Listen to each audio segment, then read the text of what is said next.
yourself, Frank? Sure.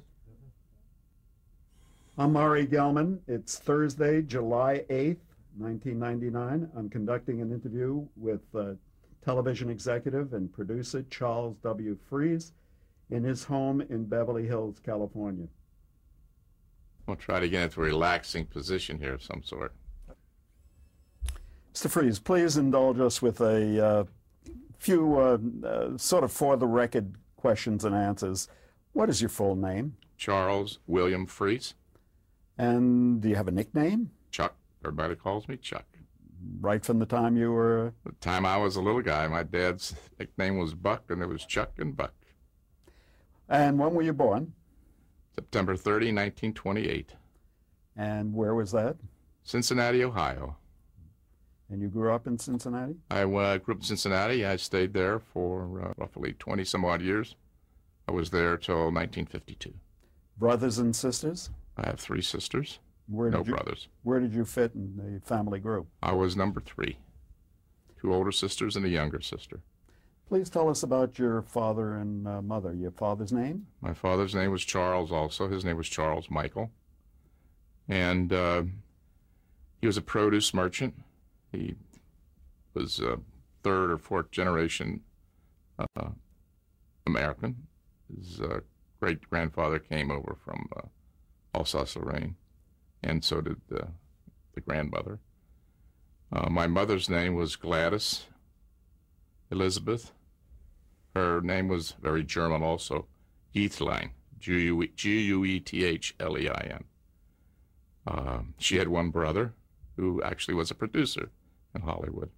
And then recently I've been researching him, and I learned much more about him and found out that I really wasn't the first producer in the family. They actually produced 6 films for MGM. Who is this now? His name was William Gerard. He changed his name from Wilbur Giethlein. And he came here in the late 20s and became a PR guy, public relations man. And it's quite often, it happens like, the Ed Feldmans or Walter Shensons. Public relations people have great contacts with actors and actresses and producers. And I think it was, probably around 44, 45 when a lot of the producers were still on their way back from the Second World War, and they needed Bill. Why he didn't go to the Second World War, I don't know. But may have been that he was a little bit too old. I think he was born around 1902, 1903, so he would have been in his early 40s, in mid-40s. So this was your Uncle Bill. Right. And did you really get to know him when you were growing up? No, because he had already, I think, moved to California. Mm-hmm. What happened was that my great-aunt, my grandmother's sister, had moved to California. And Bill was kind of, as they used to say, Peck's bad boy. And then sometimes in the old days they said black sheep. But he was a real wild guy. And he and Grandpa just didn't get along. So I think they decided they would send him to California to get him everyone's hair, I have this, what became a famous family story. My 2 grandparents, my dad's father and my mother's father, decided to travel to California, probably in the 30s. And my grandfather had imposed on Aunt I to get Bill into a grocery store, because my grandfather had grocery stores, saloons, that was his business, He didn't have much of an education, but he was a businessman. He thought Bill should have a grocery store in California. So they go to Santa Anita, the 2 grandparents, the 2 grandfathers. They go to Santa Anita racetrack. And just about they're going in, this big Duesenberg pulls up, a gorgeous car, and out gets this lovely blonde, and following in a great suit, Panama hat, is Bill. And Grandpa goes and says, "Bill, who's watching the store?" And that was kind of like them. That was like Bill. Well, he was a character. When I came to California then in 1952, I never forget, he said to me, "Why don't you come over to the apartment and see my place?" He lived right in Holloway here. Where Holloway Drive runs down from Sunset to Santa Monica, one of those apartment buildings. And we went and sat down, and he said, "How do you like that chair?" I said, "Hey, it's comfortable." He said, "Want to buy it?" So he said, well, you just moved here. You don't have much furniture. $100. You get both of them for $100. I said, well, Bill, you sell your furniture. He said, well, I need a few bucks to tide me over. And it was about that time. He was in his early 50s, and things were on a downhill track for him. And, a lot of his friends had abandoned him because he was just a PR guy, and they had moved on and he hadn't. Right. And so it was in some ways, it was kind of a sad situation. In other ways, it was really, kind of revealing as to what happens in this business. Yeah. I went to Ciro's one night, and there was Uncle Bill sitting out at the front table. So what do you do here? So I do publicity for Herman Hover. And I thought, well, he said, well, he takes care of, I get my meals, I get my drinks, if I want to bring a girlfriend over here. And he was like doing a pro bono deal, for his meals. Right. So in a way, it was kind of sad. On the other side of the coin, he had a fabulous life. But before we get to Uncle Bill in Hollywood and yourself in Hollywood, and we should say that Ciro's was a famous nightclub on Sunset Boulevard, no longer in existence. Did you have what you now consider a happy childhood? Oh, yeah. Yeah, I really do. I did. Yeah, there were problems in our family. Not so much on a relationship basis, but, I was a depression baby. I grew up in the 30s, and my grandfather, who was the real strong tiller on the wheel of that business, had passed away just after I was 2 years old. So aside from the financial stress and pressure, which my mother's father really took the pressure off because he was a strong supporter. He helped us in many, many ways. It was a happy childhood. I look back and say, yeah, I had a happy childhood. I really do feel that way. Were you involved in a lot of activities when you were going to school? Oh, yeah. Yeah, just about everything. I was out every night. It wasn't for the Boy Scouts. I sang in a choir, played in the band, the orchestra. My mother was fairly creative, and she was a painter. She played the harp. She played the piano. She loved to sing. She was always a lead in the play in schools. And she kind of pushed me along in that area. So I was playing a trumpet, and I was singing in a glee club. And, when I went to college, I was pretty much doing all the skits and the song leader. So I was always involved. I've always been a joiner, I think. I love organizations. I love people. And I love the interaction of that brings about. Were you stage struck, would you say? Did you have aspirations to get into the entertainment? I don't. No, I in all honesty, I have to say that was something that I hadn't really seriously considered. I guess it was because, Cincinnati was if you were acting or doing these creative things as a young guy, people were saying, hey, this guy queer or something, It was an old German established place, and I just kind of stayed away from that. I played a little sandlot football and baseball and that type of thing. But no, I wasn't considering that. It just came out of the blue. When you were growing up, network radio was still big. Did you have favorite radio programs? Did you listen a lot? Oh, yeah. What were your favorites? Well, Fib McGee was great. Check for Short Beer and Bob Hope. There was like a Tuesday night lineup, I think. It was Bob Hope, Fib McGee, Jack Benny, a lot of Westerns. Can't remember them all, but Lone Ranger. Tom Mix? Yeah, Tom Mix, absolutely.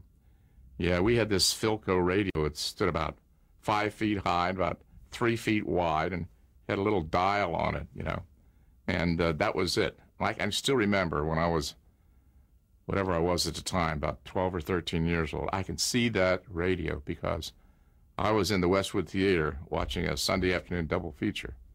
And I came home, and they were announcing Pearl Harbor. And so that radio will always be, I can remember everyone was sitting around that radio. It was in a dining room, I don't know.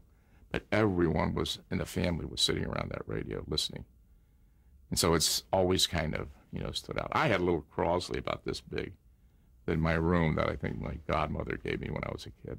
What about movies? Did you go to the movies a lot? Well, ad nauseum. I'm not going to do a Harvey Weinstein here, but everybody who's in the business thinks about their life story and in line with movies. Sure, my grandmother passed away when I was about 10, and it was at that period of my life between 10 and 14 or 15 before girls really became a major focus. And so he loved the movies. So we'd go at least twice on the weekend. I'd go with him. And, sometimes we'd sneak in a matinee besides. And so the old MGM, lineup, Robert Taylor, Katharine Hepburn, Ziv Television, that whole group. I mean, I went through all of them in the 30s. And you basically like to see the action movies? Or it musicals? Was a panoply of things, I mean, Sunday afternoons, you always had Gene Autry or somebody, and then we'd have a serial, Buck Rogers.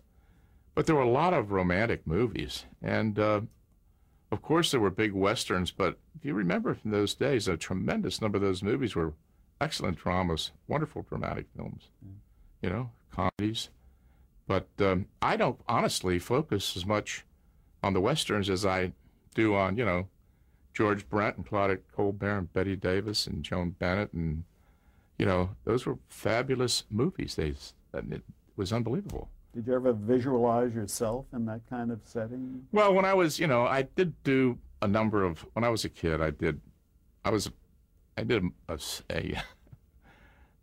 like the star of the play. Every year they did a play, and I played an Italian photographer called Fun in a Photograph Gallery. Hey, you didn't stop better. You please come a little closer to the camera. Because my father's in a produce business, I grew up with all these Italians. Contadino Gireschi, Cerisi, Mercurio, Catanzaro, Sansoni, Palmisano. I mean, they were all, and so they were all, hey, Mr. Freezer, you got to buy those orange, bella roba, So I picked up on all this lingo. And it was a smash, And so they took me to the Cheviot Fieldhouse, and I played at the public park, and they took me to Price Hill, and I kind of traveled around Cincinnati doing this Italian photographer. And I had a lot of fun with it. But, it was, today, we think of London as next door, and we think of Bombay a little further. In those days, Cincinnati to Los Angeles. If you drove, it took 2 weeks. A train, it took 3 days, and there were no planes. So, it was like it was like a different thought process as far as location was concerned, And so it never really, I can't say to you that I was a dreamer as far as this business is concerned. But once I got the opportunity and I got out here, you ran with it. And it all came into focus, because at that time, in 52, a number of those actors who were at the top in the 30s and 40s were kind of on their way down. Adolphe Menjou, Ann Sheridan, Eddie Cantor, all these people were like now not, would say, saleable in theatrical films. And so they were beginning to do television. And it was really like, I was saying, hey, I'm here, this is unbelievable. 10 years ago I was watching these people in the Westwood Theater. And now I'm saying, Mr. Menjou, would you, and I'm all a part of this. And so it was exciting, it was really exciting to me. Again, before we take you into 1952, you mentioned television. Television was coming in as you were growing up. What's your first recollection of television? My first recollection, is the television set we had in the fraternity house, which was a little bit like that radio. It was about 6 feet by 5 feet high. It had a little window in it about this big. I guess it was about a 10-inch screen or something like that. This is when you were where? This was when I was in Ohio State University. We never had a television set, I don't think, at home in my house until, well, maybe the late 40s. Yeah, really late 40s, maybe early 50s. But my first remembrance is this little box with this big box with this little screen. And, things were beginning to happen. It was becoming, well, they talk about wrestling today. My father's favorite program was wrestling. I can remember coming home from college, and he'd be in the living room watching these goofballs throwing themselves around the ring, and I thought, oh, my God, what is this, And I don't know if he was believing it or just loving the play or whatever, but here we are over 50 years later, and wrestling is the hottest thing around. And it's still the corniest, biggest put-on that's ever been created. But I guess people love it. What's the first television program you remember seeing? I think wrestling.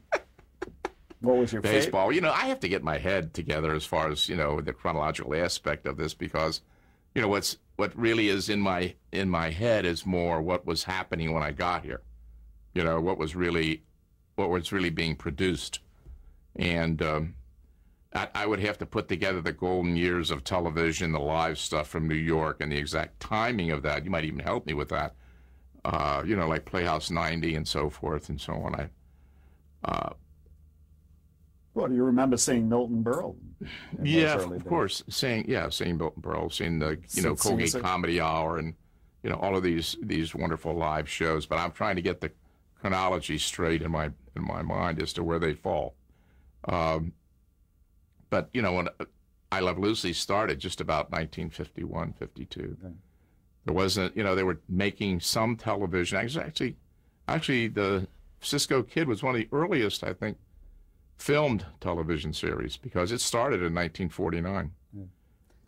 Before we get again to the Cisco Kid, what led you to go to Ohio State? Was it because of the proximity to where you were living? Or what were your thoughts about the future at that time? Well, you know, it was very funny, because I was going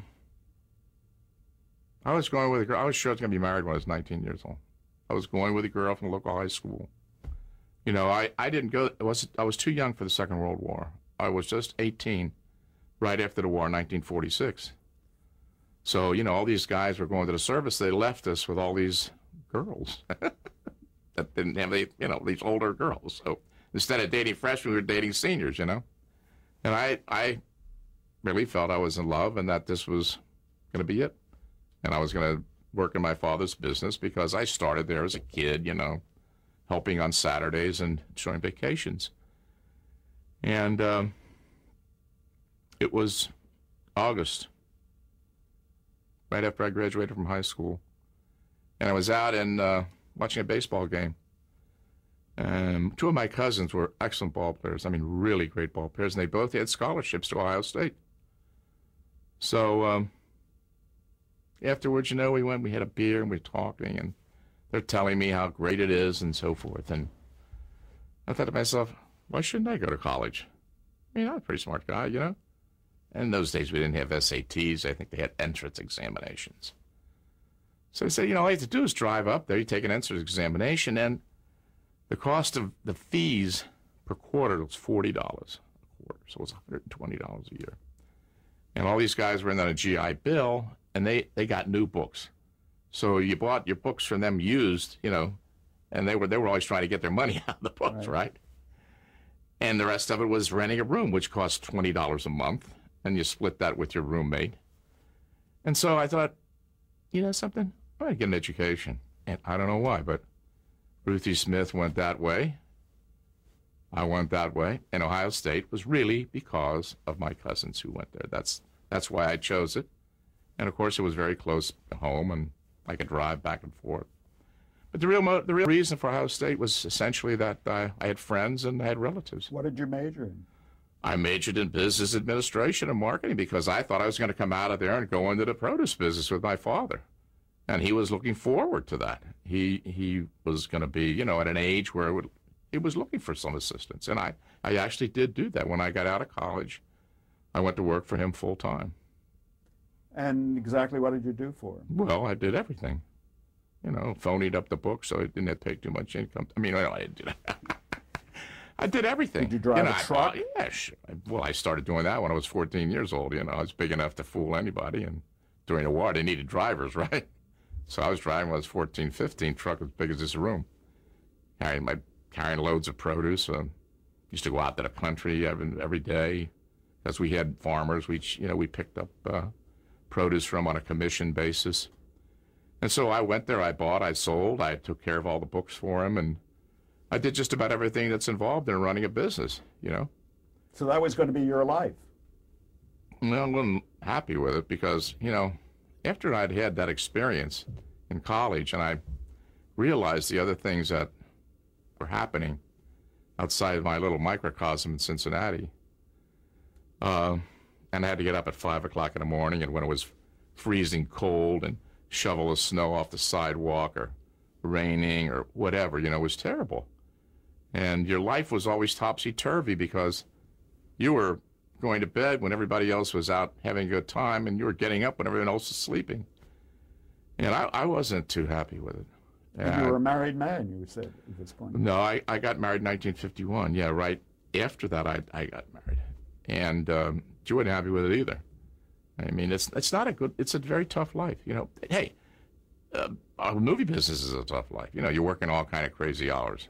As a producer, you can regulate your hours a little better, but as a crew man, you're tied to the call sheet.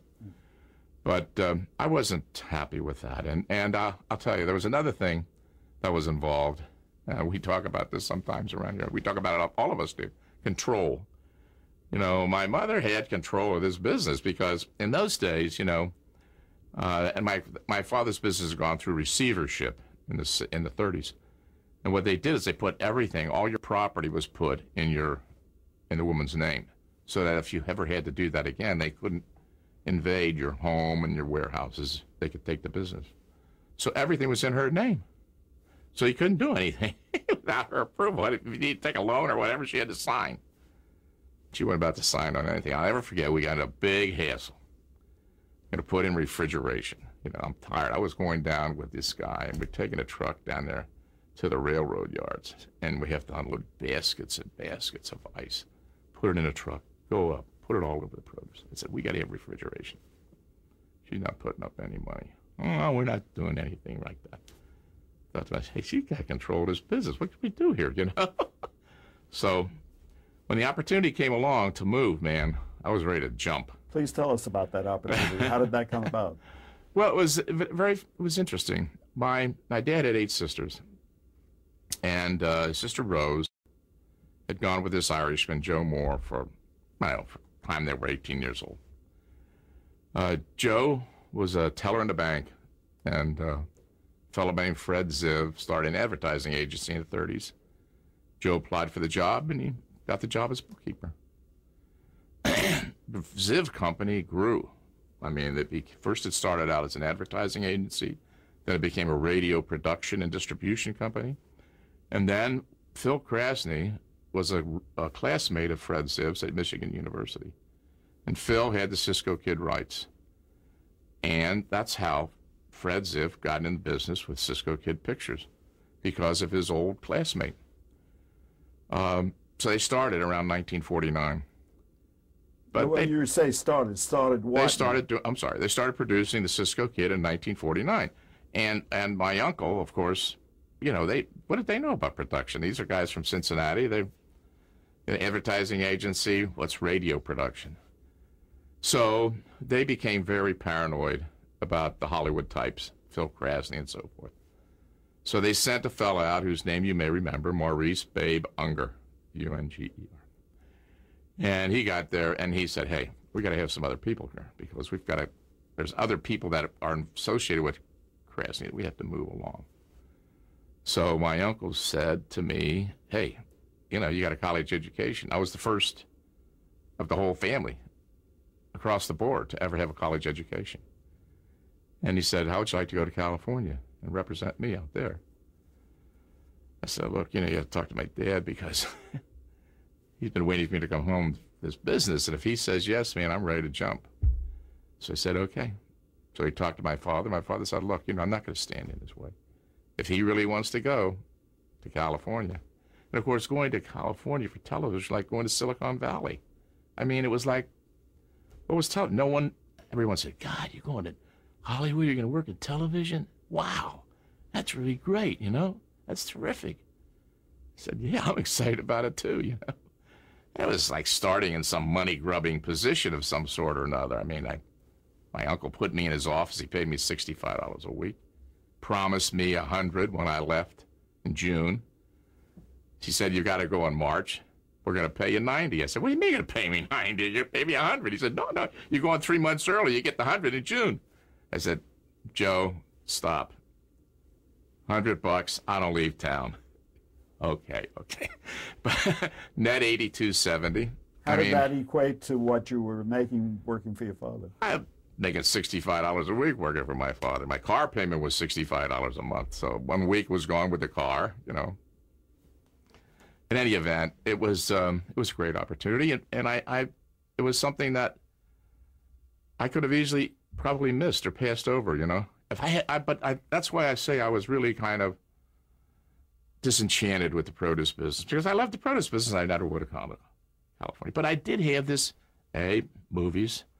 I did have this creative involvement when I was a kid, and I had an uncle who'd been out here, and finally, my great aunt Ida was still living out here, so it was like a little home base to touch on. Matter of fact, we stayed with Aunt Ida the first week we came to California until we found an apartment, you know. Was this proposition presented to you at some kind of family gathering? Yes, what happened was that, I mean, we always had Thanksgiving dinner at home. Somehow or another, we were at another uncle's house with Joe. We were having Thanksgiving dinner with my Uncle Ralph and Aunt Helen. And why we were doing, I don't know, because my dad always wanted to cook the turkey, but we were there. And that's when he asked me. That was Thanksgiving, and I went to work on January 1st, 1952. How did you get out to the California to West Coast? I drove. What kind of car were you driving? Well, you know, when I, all through college, I was driving this, when I was a kid, my father, in high school, my father bought me this 19, whatever it was, Plymouth. We used to call it the Greyhound. It was 4 on the floor, you know, and I had red light up under the dash and mud flaps and all that stuff on it, you know, and the muffler fell off and I never put it back on. My mother used to say, he's coming home, we can hear him 5 blocks away. To say, like this, you know. And then when I went to college, we traded it in. We moved up to a 38 Plymouth, 2-door. It was beige. And finally, I got out of school, and my mother and dad had saved this $500 insurance policy. I guess they must have paid for it, you know. I don't know if you remember, you're probably too young to know, but they would come around with a little book. Every 2, 3, couple times a week, this guy'd come around for Metropolitan Life Insurance, and he'd have these little books, and he'd say, okay, it's $1.50 for Chuck and $2 1/4 for so-and-so. My mother would grab together $8 or $10 a week, and she would pay these insurance premiums, you know. So when I graduated, I had $500, and I had this beige Plymouth. And I wasn't going to drive that Plymouth anymore because by this time the back window had broken, and it was like this celluloid between guys that put cigarette burns in there. And I mean, it was at school everybody was using it. You know, hey, can we use your car? I put gas in. Well, gas is $1/4 gallon. I mean, big deal. Yeah, put an extra gallon in before you turn it back, will you, bum? So I had this car, and I took it up. My brother-in-law was working at the Ford dealership. I went up there, and here was this Chartreuse Ford. I'm telling you, Chartreuse. It had a big gold bird on the hood, you know, and I said, that's the car I want. I want that car. He said, well, it's $2,200. I said, oh, $2,200, that's a lot of money. I said, well, I got this Plymouth, you know, and I got a little cash. How much you give me for the Plymouth? $350. $350? That's some money. $850, that's going to leave me, I'm going to owe $1,450 on this thing, you know. So I went back, and I was talking to my dad. There's a guy who was a driver next door to us in a grocery company, and he had a Buick he was trying to get rid of. May I hold you here? We have to change our tape. Okay. I'm terribly sorry. Okay.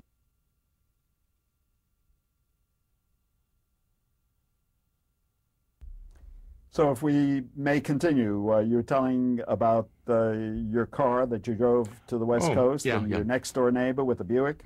Well, he was trying to trade down because he couldn't afford to keep this car. So he said, maybe you'd like to buy this. Maybe the Ford's too expensive, so buy this from me. You know, I'll give it to you for $900.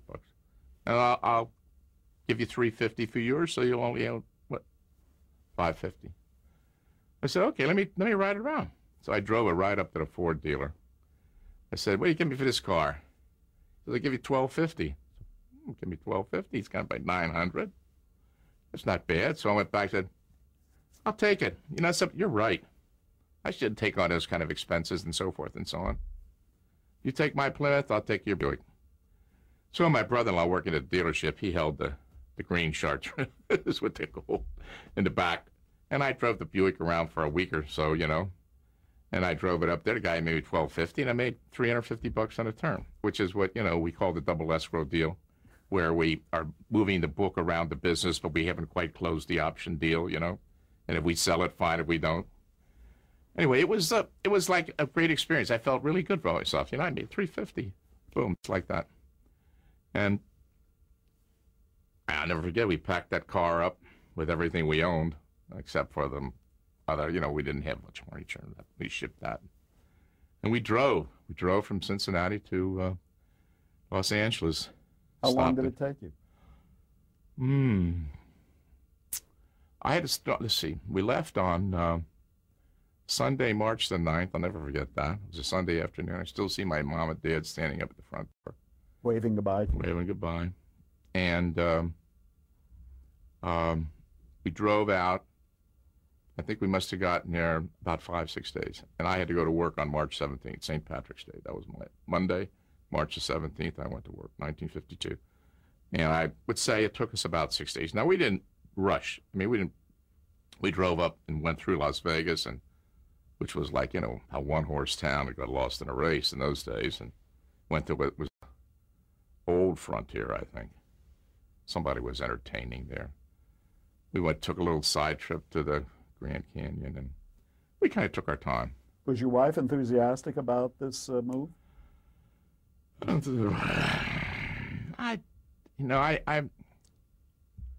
Yes and no. I don't think she was particularly excited, but on the other side of the coin, I mean, this is what we were going to do, She was a teacher. She gave her job as a teacher. Her name? Carol. She was there. She was game. I mean, I think she was. When we got out here was when it got difficult. Because after we were here for a while, because I came from I had a huge family. I mean, I had lots of relatives on my mother's side, my father's side. I mean, cousins and aunts and uncles, and it was always family. My wife came from Wisconsin, and they had no relatives in Cincinnati. It was only she and her mother and father and brother. There were only 4 in their family. She always used to say, I married you because you had this great relatives and this whole big family, and you moved to California when everybody left, When we got here, it was tough. What did you encounter when you came to California? It was your first visit. Well, I was here before that. Yeah. I'd come in 1949 for a fraternity leadership school. And I spent about a week out here. And I never thought I'd ever get back. I mean, it was like wild, crazy. I thought I remember we go through the whole story, but they had a big dance. They fixed us up at gals from UCLA, and I still remember going down Wilshire Boulevard in California, here I come, but I'm never going to be back. And all of a sudden, 3 years later, I'm here. But, I've been away to school, but it's kind of like different when you're away time. You're trying to set up, and there's no structure, you're used to a lot of people, and there's no one, just you, your wife, and we had a baby, and it was our family, but trying to get involved and integrated into the community, and finding our way along was difficult. I can remember sitting in this little apartment we had on Hollywood Way and looking out the window and saying to myself, God, I can see myself to this day, sitting there saying, how can I get out of this? What would happen if I went back home? What would I do?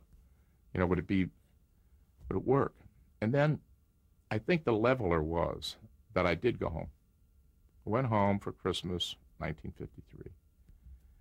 And I found out that all my friends were involved in, they had the business, they had children, they had married. I came to town. Sure, they were happy to see me, but they had their own lives. It wasn't the way it was when I was going to school and working and so forth. It was a different situation. And that was kind of the leveler. I said to myself, something? Not going to be any different here than it is out there. You go back, and it's going to work out for you. And it did. So you went to work for Ziv. What was your actual title when you went to work for Ziv? What title? Title? I don't think I had a title. Who do you report to? I reported to this guy, Babe Unger, on the West Coast, but I had a dual reporting function. I had to report to my uncle, and eventually I started looking up in these, industry books to see what good titles would fit for me, because I was working on his money side. I knew that was bad. I knew that accountants made no money. That was no future for me, but it was a way to get started. It's like going in a supermarket and being a bag boy, but eventually you want to own one, right? Oh, yeah. So I would read all these things about different. I remember one time I was reading Industry magazine, and there was a guy at 20th Century Fox, Sid Rogel, and his title was Executive in Charge of Studio Operations. I love that title. Whew, that big, you know. So I called myself. I said, "That's my new title." I put that on my letter. Nobody made me executive. I just made myself. You know, I never had a title until I found this book. I read this title. I said, "That's for me. That looks really important." By that time, you know, I started out, I was really just keeping these books, and I was a failure at it, I got to tell you. I almost got fired because I didn't know what I was doing. I honestly didn't. I was faking it, you know, but trying to do it honestly. And I was falling behind. Things were difficult, you know, because I wasn't really an accountant. I never even got good grades in accounting when I went to Ohio State. So we went through a period where we didn't have much production, and we had these wardrobe department, prop department. Where do you charge your salary? No pictures to charge it to, you know. So we just kept building up, throwing in into different pictures. All of a sudden, the pictures started going over budget. What do I do about that? I get a call from New York. What's going on out there? You guys aren't taking that rap. So out comes John Sin. He was Fred Ziv's partner. Well, not partner. Fred Ziv never had a partner. Fred Ziv gave pieces out to people, and he had given John Sin a small part. And John was his creative guy. He was a connection with California, and boy, I took a meeting with him. I was only out here year and a half or so, and the essence of the meeting was, this guy has to go. And I must tell you, I wasn't old enough that I couldn't have a lump in my throat, because I didn't want to fail, you know. And my uncle hopped on a plane. He came out with the auditor. They went through everything. And of course, I must say, Babe Unger did not initially stand up for me. He knew what was going on. And he knew we weren't firing anybody. You know, he knew that these people were on payroll. But eventually, he did stand up for me and say, "Look, you know, it's not totally his responsibility. I mean, he was recording the numbers, but, you know, we can't say I'm running the place. He isn't." And so they came out, they installed some new systems and bought some kind of machine, whatever it was, I don't know. All I remember is it made these little tickets, right? And it had notches in these tickets. And so if you wanted to go for a count, you ran this wire through and you shook it out, you know, and the ones that stayed on the wire were charged of that. And I mean, it was crazy. And then they installed an IBM machine. We were in this Quonset hut, and it had an evaporative cooler, you know. And all these IBM cards started to swell up because the guys were running the cooling system so much, and you couldn't get anything out of it. And then they started trying to dry the cards out. I mean, it was a disaster. So I was trying to do everything I could to distance myself from the numbers, and that's why I made myself executive in charge of studio operations. Actually, it was not an unfair title, because I was just a kid, 25 years old, and they bought a lot. Ziv bought a lot. Right now, it's a boys. Tell us about the Ziv organization. First, start with Fred Ziv himself. Did you know him personally? Oh, sure, absolutely. What sort of man was he? Very exacting. Looked almost like a school teacher professor. Rimless glasses. Always kind of nicely dressed. Always wore crepe sole shoes. I'll never forget that. Crepe sole shoes. Fred Y. His father made his money making buttonholes. You ever believe anybody can make a living making buttonholes? But that was his business. He was a buttonhole maker. And when Fred got out of Michigan, University of Michigan, he wanted to be an advertising agency business, and his father fronted him. He invested 10 grand in the business. And there was a big baking company in Cincinnati called Rubel's Bread. And Fred got the advertising account, and he created this little character, this little Cupid character with a bowler hat, leaning up against a fire plug. And the caption was, "The freshest thing in town." I mean, it became a super hit, and it put him on the map as an advertising agency in the advertising agency business. Then, you know, the advertising was going in all these radio shows. And I think Sin came along about that time. Johnson. And John was writing radio shows in Cincinnati. And I'm not, you know, a historian on this, but essentially, I think John convinced Fred that they should start to produce a few radio shows themselves. And so they did things like I Was a Communist for the SCI, the old Matt Svetic book, Bold Venture.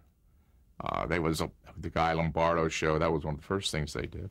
All syndicated. All syndicated. They sent out 78 RPM records with slots to put the commercials in. Those were all shipped. And then they bought a company called World Broadcasting, which was a music library, and they sold that music library. And by that time, Fred had like 50, 60 salesmen out in the field across the United States selling radio shows. Now, these were pioneering efforts. There weren't many people doing this. No, absolutely not. But it was a natural, because so many of the television stations were outgrowths of radio stations. You know, broadcaster's a broadcaster, right? So it was a natural for him to go into the syndication business and start selling films market by market, and he actually took a lot of the radio salesmen and moved them over into television. Now, where does Paul Krasny fit into this? Phil Krasny? Phil Krasny. Phil Krasny had been a producer and had gotten his hands on the Cisco Kid rights. I don't know a lot about Phil's background, except that he was a pretty well-known Hollywood producer and, you know, mixing around the business, having come, as I said, from the University of Michigan with Fred Ziv. So you're suggesting the Cisco Kid was a hot property? I think, yeah, what happened is that, whether it was Phil... So you were telling us about your Phil Krasny and how the Cisco Kid being a hot property. Well, I think it was Phil, probably.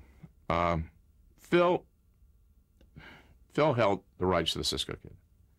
And Interstate Bakeries, which Weber's Bread, I guess it's still around. I don't do much shopping anymore, but Weber's Bread was interested in buying something like for Western 14, 15, 16, 17 states. But they were only going to pay approximately 50 to 60% of the production cost, which in those days was going to be $8,000 per half hour. So... Excuse me, are we talking radio or television? We're talking television. Now, was Cisco Kid a radio property originally? No. Cisco Kid was, you know, there were a number of Cisco Kid theatrical films made. You remember all of those going back to the 30s. And so, I mean, they made them at MGM. Probably 4 or 5 or 6 different feature pictures, and different characters played it, just like Tarzan. There were different men who played the role of Cisco. It was an old O. Henry short story. But by that time, the property had taken on certain characteristics that were essentially copyrightable, because O. Henry's story was a public domain piece. But the point is that Phil, in talking to Fred, said, you know, I need somebody to sell the rest of the United States so we can get enough money to produce this show. It's no different than somebody saying, you know, look, I have $500,000. I need another $500,000 advance from foreign to make a small picture. So that's how they came together. Fred had the radio sales force, and he said, you can get these guys to sell it to some of these television stations that are starting up. So that's how they started the production, and that's how they paid for it. And unfortunately, the first episodes, instead of costing $8,000, if you can imagine, they cost $9,000 or $10,000, and Fred, Ziv, and John Sin went crazy, and they were all upset because that meant they were $52,000. I don't know. In any event, the point is that it was a kind of a combination syndication deal, something that we, you know, barter kind of arrangement. Weber's Bread, the right to put this in any television station they could put it on in their territory. The rest of the territories and foreign were sold by Fred Ziv. And he started an individual. We had an individual company for that, Cisco Kid Pictures, Inc. That was all run separate and apart. And who were the principals in the cast of Duncan Ronaldo. Who was, what, a character actor? He was famous for having been involved in that. There was a movie that was made in Africa have to come to me. But it was a movie made in Africa. It was a terrible situation. Someone was killed on the picture. Duncan had been a pretty strong character actor. And Leo Carrillo, of course, had been, just everything you could think of as far as movies were concerned. He was the sidekick? Yeah, it was Cisco and Pancho. Hey, Cisco. Hey, Pancho. And Leo Carrillo is a big name on the West Coast. Yeah, but like I said, those people were, the movies were kind of going away and television was happening, and Leo saw an opportunity here, and he was perfect for the role. He was terrific because he was like a comedic Latin sidekick, And of course, Duncan, everybody played Cisco as a Latin also. But in Henry's material, he really isn't. He's Caucasian, and he's not anywhere near being a Latin. But they were making 26 half hours a year on 16-millimeter Kodachrome. And like about 15 years ago, some guy brought them out of the vaults, and they put it back on television in color. And the color was beautiful after all those years. Where did they actually make these?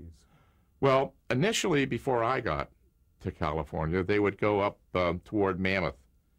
And there's a area up there which I've been trying to remember for a long time, area where they used to shoot pictures. And they would go up there, and they'd shoot all the exteriors for maybe 5 or 6 episodes. And then they'd shoot the interiors at California Studios, which is where the old Hopalong Cassidys were made. And Pop Sherman owned that and he rented space there. Later on, we went and shot really out in the valley. We shot there were ranches out there in those days, which are now, home tracks, but Iverson's Ranch and Corrigan's and Bell Ranch and Caneo Ranch.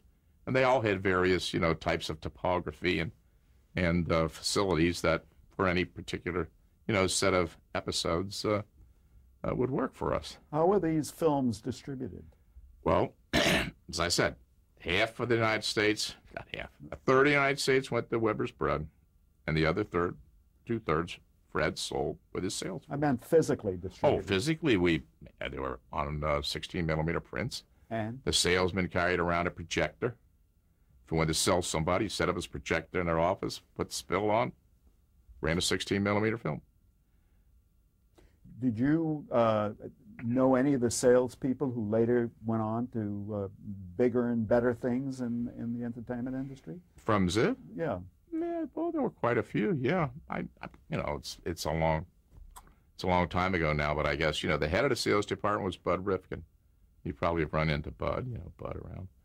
He went on to do a lot of different things. As a matter of fact, he preceded me in running Metromedia. He ran Metromedia 68 to 70. I took it over in 70. Kenny Joseph, who was our head of sales at Metromedia, was a Ziv salesman. They were all over the place. I mean, when we see at Metromedia, Frank Reel was our New York head, and he had worked at Ziv, so he hired a lot of the guys who were originally Ziv salesmen at Metromedia. It wasn't that much longer. Ziv went out of the syndication business about 60, so it was only 10 years later. Now, how could Ziv operate? I understand they had an office in Hollywood, but out of Cincinnati, did they not have something going for them in New York?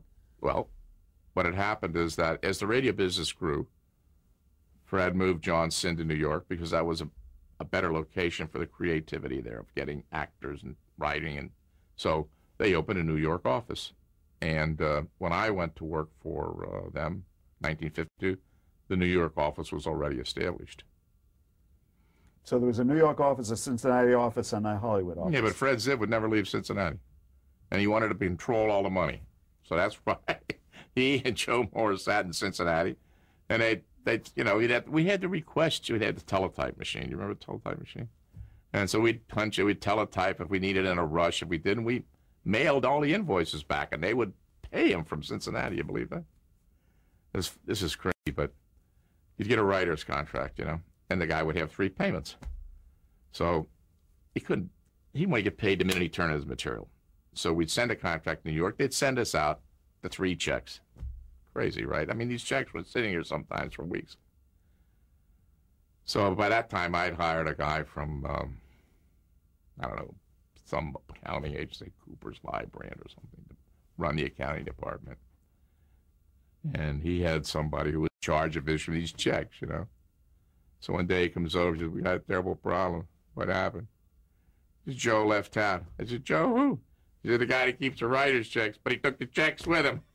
The guy just picked up the whole file of writer's checks and left town. We caught him, you know, very quickly, but I mean, it was such a joke. I said to Joe, see, you got such great controls here. I mean, we had these things in a safe. We did everything possible to control this, and then boom. But they never stopped.